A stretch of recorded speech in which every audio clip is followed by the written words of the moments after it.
Je suis le bon berger qui donne sa vie pour ses brebis.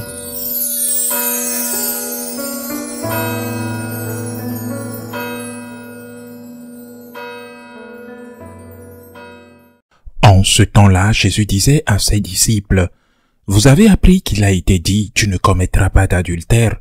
Eh bien, moi je vous dis, tout homme qui regarde une femme avec convoitise a déjà commis l'adultère avec elle dans son cœur. Si ton œil droit entraîne ta chute, arrache-le et jette-le loin de toi, car mieux vaut pour toi perdre un de tes membres que d'avoir tout ton corps tout entier jeté dans la gêne.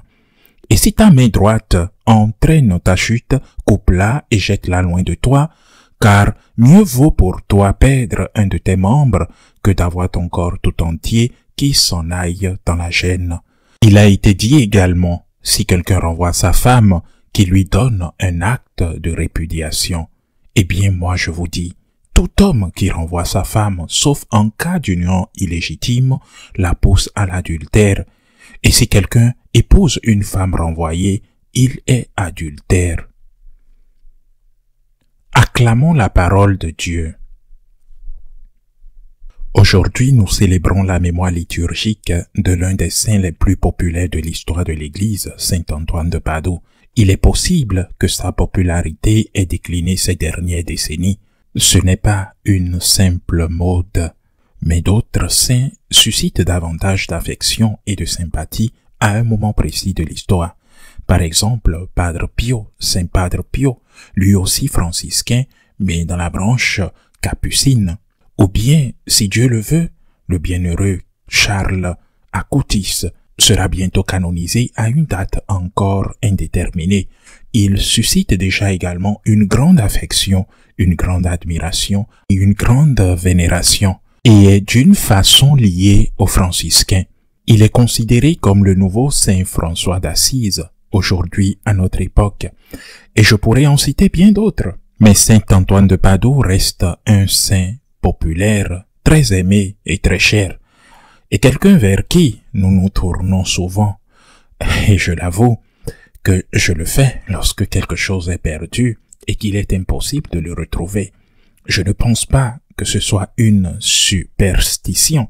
Je me confie à ce saint, et généralement le miracle se produit, mon esprit se souvient où j'ai laissé cet objet que j'ai perdu, ce qui devient de plus en plus fréquent.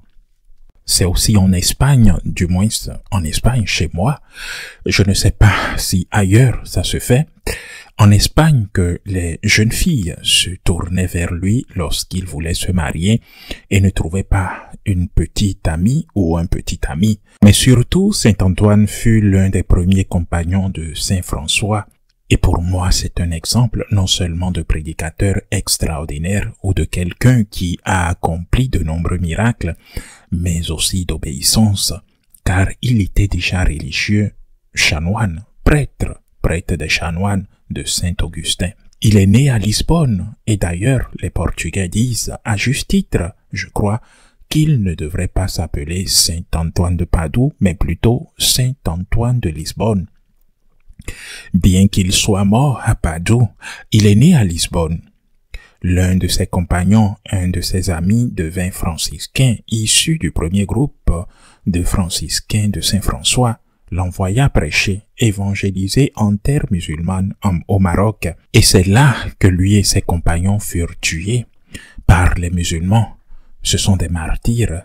Ils ont donné leur vie pour l'évangélisation, pour défendre le Christ. Cela fit une grande impression sur Saint Antoine de Padoue, qui voulait être saint, et comprenait que, aussi dur que fut le martyre, c'était le chemin le plus rapide et le plus direct pour atteindre le ciel, là où il voulait être, là où nous devrions tous vouloir être, là où nous devrions tous dire, comme l'a dit Saint François, « Pour moi, la vie c'est le Christ, et la mort est un gain. » Il quitta donc l'institut, la congrégation à laquelle il appartenait, n'était pas directement en contact avec Saint François, mais en contact avec le premier franciscain du Portugal pour lui annoncer son désir de rejoindre cette nouvelle famille, à condition qu'on l'envoie évangéliser également en Afrique du Nord, c'est-à-dire dans la région musulmane, comme ses amis qui ont été tués, car ils souhaitaient mourir en martyrs.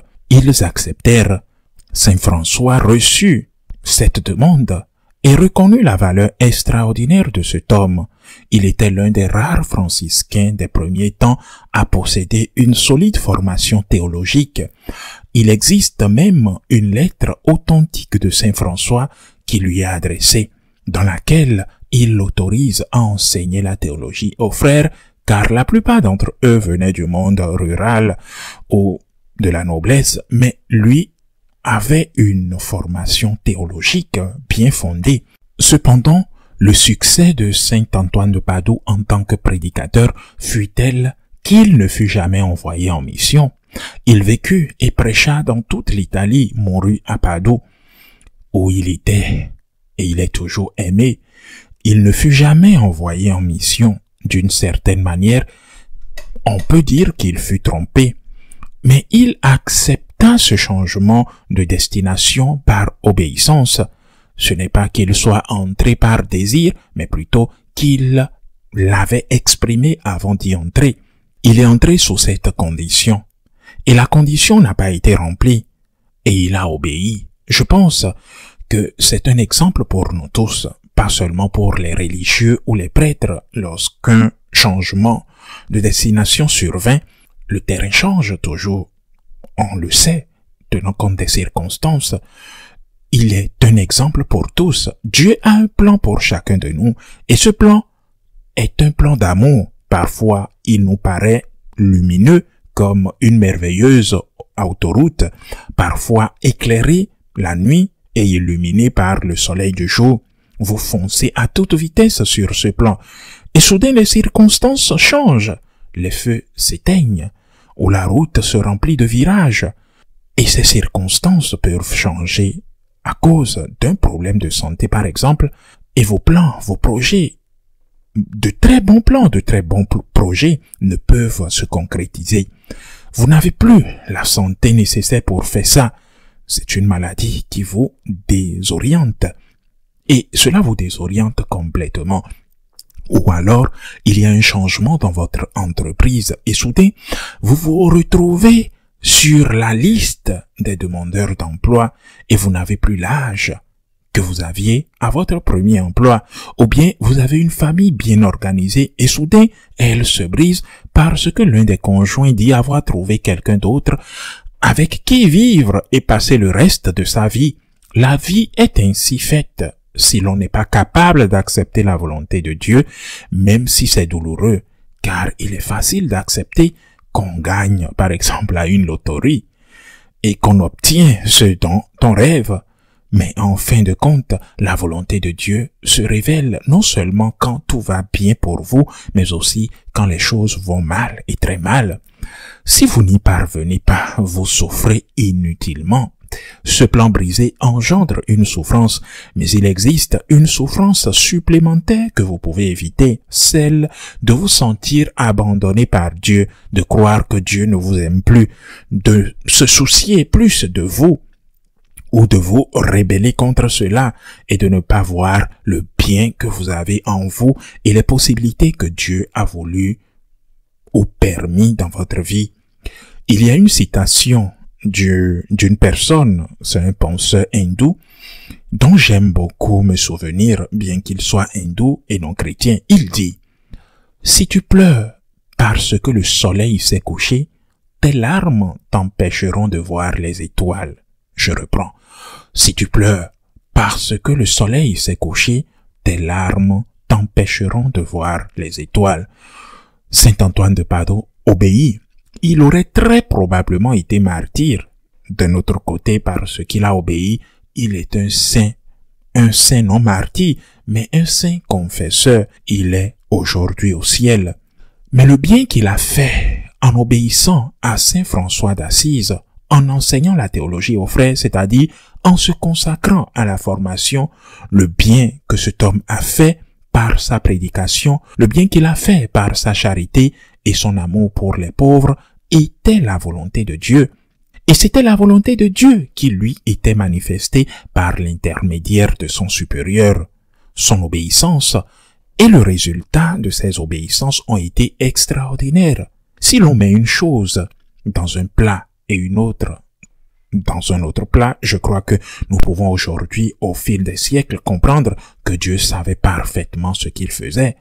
Lorsqu'il a inspiré à Saint François d'Assise de dire « Tu n'iras pas au Maroc », à Saint François d'Assise de dire à Saint Antoine de Padoue « Tu n'iras pas au Maroc en tant que missionnaire, mais tu restes ici pour aider tes frères dans la formation et dans l'évangélisation, en aidant également les pauvres. » Demandons au Seigneur de nous donner l'humilité et la grâce d'accepter les changements dans nos vies, des changements qui sont parfois positifs et parfois douloureux. Demandons au Seigneur de nous illuminer et la grâce de voir sa volonté divine dans ces changements qui s'opèrent en nous-mêmes, dans ces changements qui s'opèrent à travers les circonstances qui se présentent à nous dans notre vie, d'accepter l'irréversibilité et de savoir distinguer une chose de l'autre. Ainsi soit-il.